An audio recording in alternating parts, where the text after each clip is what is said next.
Marco ഇന്നത്തോടെ 7 ദിവസങ്ങൾ തിയേറ്ററുകളിൽ പിന്നിടുകയാണ്. ഉണ്ണി മുകുന്ദന്റെ കരിയറിലെ തന്നെ വലിയ സിനിമയായിട്ട് തിയേറ്ററുകളിലേക്ക് എത്തിയ വയലൻസ് നിറഞ്ഞ ആക്ഷൻ ത്രില്ലർ സ്റ്റൈലിഷ് സിനിമ ഇപ്പോഴത്തെ കൃത്യം ഒരാഴ്ച തിയേറ്ററുകളിൽ പിന്നിടുമ്പോൾ സിനിമയുടെ 7ാം ദിവസത്തെ Kerala tracking, Kerala world wide estimate റിപ്പോർട്ടുകളെല്ലാം തന്നെ പുറത്തു വന്നിരിക്കുകയാണ്. ഉണ്ണി മുകുന്ദൻ ഇതുവരെ അഭിനയിച്ച സിനിമകളിൽ നായകനെ എത്തിയ സിനിമകളിൽ അതിവേഗ 50 കോടിയിലേറെ കളക്ഷൻ നേടിയെടുത്ത സിനിമ, അതോടൊപ്പം തന്നെ രണ്ടാമത്തെ ഉണ്ണി മുകുന്ദൻ നായകനെ എത്തിയ സിനിമകളിൽ 50 കോടി കളക്ഷൻ നേടിയെടുത്ത സിനിമയുടെ ഇന്നത്തെ കേരള ട്രാക്കിംഗിലേക്ക് വരികയാണെങ്കിൽ ഇന്നലെ ഇതേ സമയം 1,80,00,000 മുകളിലാണെങ്കിൽ ഇന്ന് 1,24,00,000 പരമാണ് കേരള ട്രാക്കിംഗ് ഗ്രോസ്. മാർക്കോയ്ക്ക് ഒരുപക്ഷെ ആദ്യ 7 ദിവസങ്ങളിൽ ഏറ്റവും കുറവ് കളക്ഷൻ വരുന്ന ദിവസമായിട്ട് ഇന്ന് മാറുമെന്നാണ് നാം മനസ്സിലാക്കുന്നത്.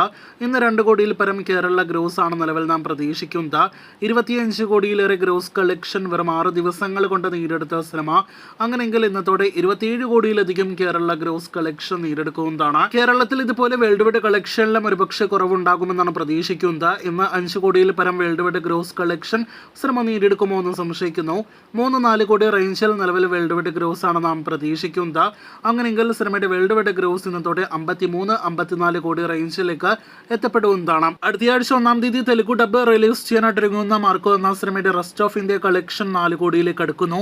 അപ്പോൾ മാർക്കോ എന്ന സിനിമ 50 കോടി കളക്ഷൻ പിന്നിട്ടിരിക്കുകയാണ്. കാത്തിരിക്കൂ ഉണ്ണി മുകുന്ദൻ സിനിമയുടെ കൂടുതൽ ഇതുപോലുള്ള ബോക്സ് ഓഫീസ് റിപ്പോർട്ടുകൾക്ക്.